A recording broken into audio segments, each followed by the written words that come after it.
Hola, soy el arquitecto José Antonio Ochoa, soy restaurador y hoy agradezco a IBEC la oportunidad que me da para platicar con ustedes. El tema que quiero comentar el día de hoy es sobre la evolución que ha tenido la ciudad de Jalapa desde el punto de vista urbano-arquitectónico.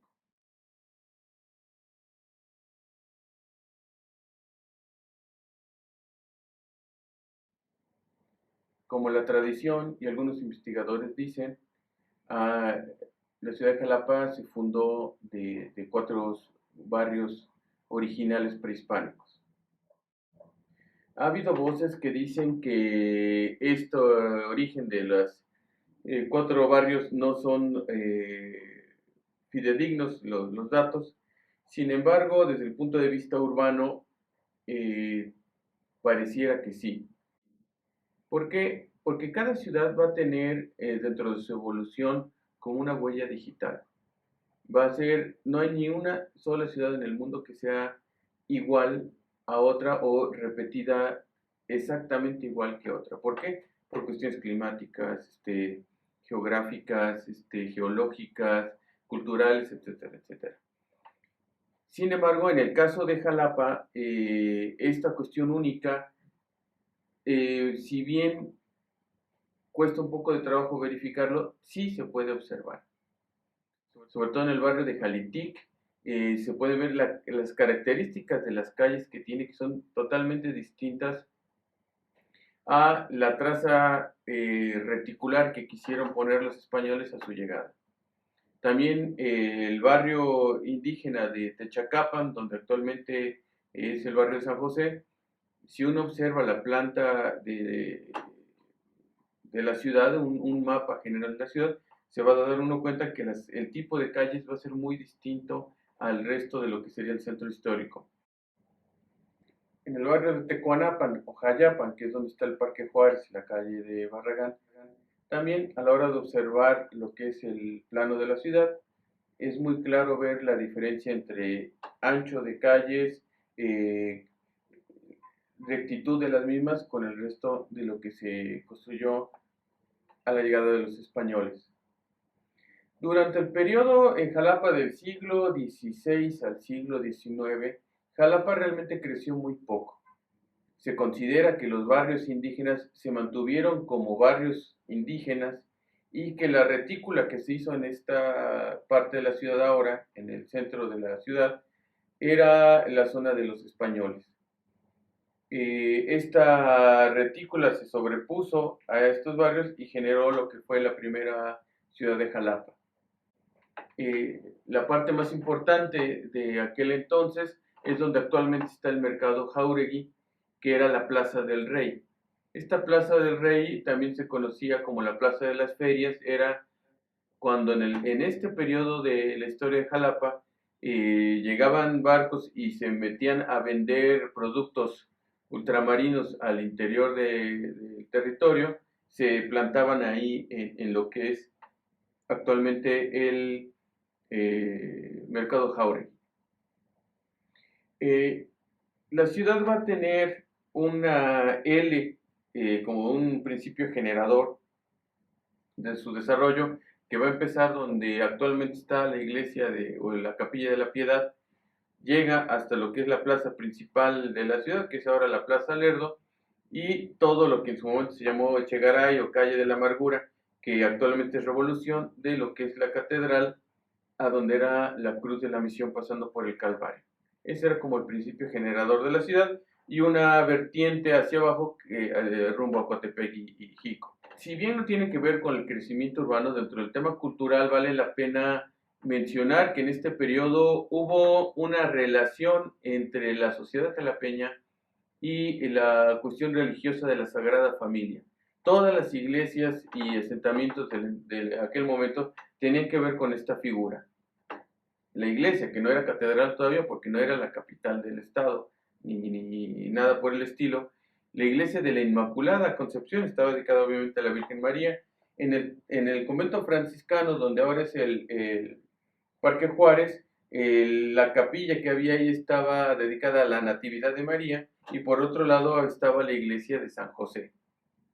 ¿Sí? como parte de esta pareja, bueno, más adelante se hizo también lo que es el Templo del Calvario, dedicado ya a la Pasión de Cristo, y más adelante la Capilla de la Piedad, que tiene que ver con la Virgen María, ya en el momento que después del Calvario, Cristo fallece. Entonces, si bien es algo más de ámbitos culturales, creo que nos hace entender mejor o explicar mejor esa parte de la mancha urbana. En 1904 hay algunos planos de la ciudad donde se nota la contención de lo que ahora es 20 de noviembre, que en aquel entonces era como la manera de librar Jalapa sin entrar a ella. Era el límite norte de la ciudad, abajo era el sistema de los lagos y de este lado ya las barrancas quedaban hacia donde actualmente es la Sexta de Juárez y la zona de la primera de Luis Cortines, ¿no? Este era lo que era la ciudad de Jalapa en 1904 y de 1904 a 1960 llega a tener una ampliación por expulsión de algunas instalaciones del centro. Por ejemplo, el panteón que está en la actual calle 5 de Febrero, ese panteón eh, se llena, ya no hay capacidad y se crea otro panteón que es el Panteón de Palo Verde, creando una inercia entre lo que es la calle actualmente de Jalapeños Ilustres, pasando por lo que sería San José y la salida por la Piedad hasta llegar al Panteón de Palo Verde. La estación de ferrocarril que en su momento estuvo en lo que ahora se conoce como la zona del ferrocarrilero, los sauces y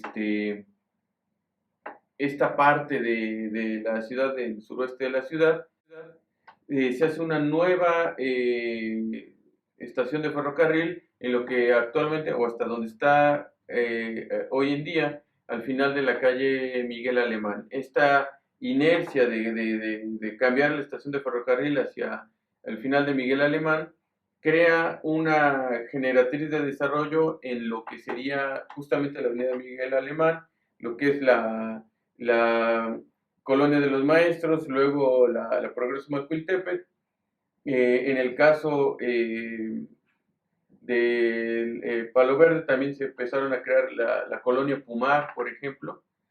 Y la otra cuestión que se expulsó del centro va a ser lo que es la normal, que anteriormente es lo que hoy conocemos como la Escuela Repsamen en Zamora, cambia a lo que actualmente es la Facultad de Economía en la esquina de Ávila Camacho con la Avenida Jalapa.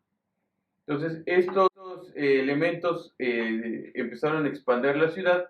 Cuando se pasa la normal a esta zona, es un periodo en el que también el fraccionamiento Veracruz se desarrolla. Les estoy hablando de un México, de un Jalapa que va de principios del siglo XX hasta 1960 aproximadamente. Bien, y en el tema arquitectónico, de más o menos de mediados del siglo 20 a los 70 más o menos, estoy hablando de 1940-1970, hubo una manifestación de lo que sería la arquitectura funcionalista.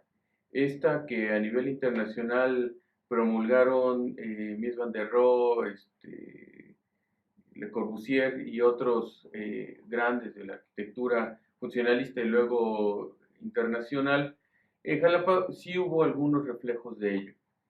Eh, Va a estar, por ejemplo, el templo de Nuestra Señora del Carmen, que está en Miguel Alemán, aquí en Jalapa, que tiene una cubierta tipo Félix Candela, o luego hay otra de orden un poco entre neogótico funcionalista, que es la Capilla de Fátima en Fraccionamiento Veracruz, y dos que son todavía mucho más claro la aplicación del funcionalismo en el templo que está de Nuestra Señora de Américas y el de María Auxiliadora como templos. Ahora, el principal arquitecto funcionalista de Jalapa y que diseñó una cantidad de edificios impresionantes al respecto va a ser el arquitecto Alberto Mendoza. A Alberto Mendoza le debemos la arquitectura del edificio principal de la Rectoría del UB, las facultades de arquitectura, de derecho, como manifestaciones como una propuesta interesante en cuanto a arquitectura. Hizo otros edificios, pero estos dos, la biblioteca central de aquel momento yo creo que era un emblema del funcionalismo, actualmente se volvió servicios escolares de la universidad. Fuera del ámbito universitario, Alberto Mendoza hizo un buen edificio que ahora tiene ya un matiz como neocolonial, que es lo que se conoce como la Biblioteca Carlos Fuentes. Por otro lado, también dentro de este rubro del funcionalismo se hizo la siguiente escuela normal, donde lo que ahora es la Facultad de Economía vuelve a cambiarse por su capacidad, y estas políticas nacionales de la educación la hizo muy pequeña para la envergadura de lo que se quería atender o abatir de la educación en el país, y se construyó la actual Escuela Normal Veracruzana, que está en la Avenida Jalapa. También tiene un orden y carácter funcionalista. Y por otro lado, se hace lo que es el edificio del Seminario Mayor, que se conoce, que es de José Villagrán, del arquitecto José Villagrán, y en el centro lo que es el Teatro del Estado, que después también le van a hacer una intervención de tipo posmoderno contemporáneo, pero en su origen es de características funcionalistas. Esta es también una siguiente parte de la arquitectura en lo que es la ciudad de Jalapa, entre muchos ejemplos más, pero este sería lo más relevante. Y es a partir de los 70s hasta hoy en día que hay otro también gran arquitecto que ha hecho obras muy interesantes en Jalapa, que es el arquitecto Enrique Murillo. El arquitecto Enrique Murillo, de sus principales, o más bien de sus primeras obras de gran formato que hizo en la ciudad de Jalapa, es la actual Secretaría de Finanzas y Planeación. En su momento fue un ejemplo a nivel nacional de una arquitectura, si bien es funcionalista en cuanto a su uso, ya de una propuesta más contemporánea para el siglo XX. Tiene una vivienda también muy atractiva, un conjunto de departamentos conocidos como la Ballena Emplumada, rumbo a lo que es la salida a Coatepec por la carretera antigua. Su obra cúspide, que va a ser la central de autobuses aquí de Jalapa, que cambió incluso la forma de abordar los camiones a nivel nacional a partir de esta propuesta que él hace, cambia todo el concepto de lo que es el servicio de transporte público regional y nacional. Su propia casa, que está por el Monumento a la Madre en Ávila Camacho, el restaurante La Pérgola, que es de su familia, también tiene todo el sello de lo que es Enrique Murillo. Y por lo que es el Palacio Legislativo, el edificio que es del CIESAS y el de junto, que es el Registro Civil, también son edificios que son de Enrique Murillo. Ya de un carácter contemporáneo, ya posmoderno, con una propuesta que, si bien sigue manteniendo su estilo, ya es una propuesta mucho más avanzada. Van a ser estos dos edificios universitarios, que son la Biblioteca USB de la Universidad Veracruzana, y lo que es la Sala de Conciertos Tlacna, ¿sí? Que, insisto, sigue conservando su tipo de cubiertas, los elementos que él ha mantenido siempre desde muy tradicionales, en el caso de Ballena Emplumada, el tipo de arco y todo, lo vamos a volver a ver revolucionado, actualizado en un carácter meramente siglo XXI en estos dos ejercicios arquitectónicos, Tlacna y USB. Y ya para concluir este tema de Jalapa y a manera de reflexión, no me quiero meter a un tema de señalar si estamos mejor o peor, o si la evolución propia de la arquitectura nos ha llevado a unas realidades ideales o no ideales. Veremos ahorita unas imágenes, de hecho estamos viendo ya unas imágenes de cómo era Jalapa en algún periodo de la historia y cómo está actualmente. En estas imágenes que están viendo van a observar que hay una transición por el paso del tiempo entre una situación y otra. Hay algunos elementos que pertenecen, otros que han cambiado con el paso del tiempo. Y bueno, ya quedará a criterio de cada uno de nosotros si esta cuestión se considera como un fortalecimiento de la identidad propia del lugar, como una pérdida de alguna parte importante del patrimonio urbano, o meramente es una evolución natural que no tienen mayor injerencia en el tema del patrimonio. Veremos ahorita cómo la ciudad tenía unas dinámicas, probablemente el factor uso del coche condicionó y revolucionó todo el paradigma urbano y qué es lo que más ha alterado lo que es desde fachadas, anchos de calle, anchos de banquetas, formas de los cruceros de la ciudad y que se ven reflejados en la arquitectura que estamos viendo.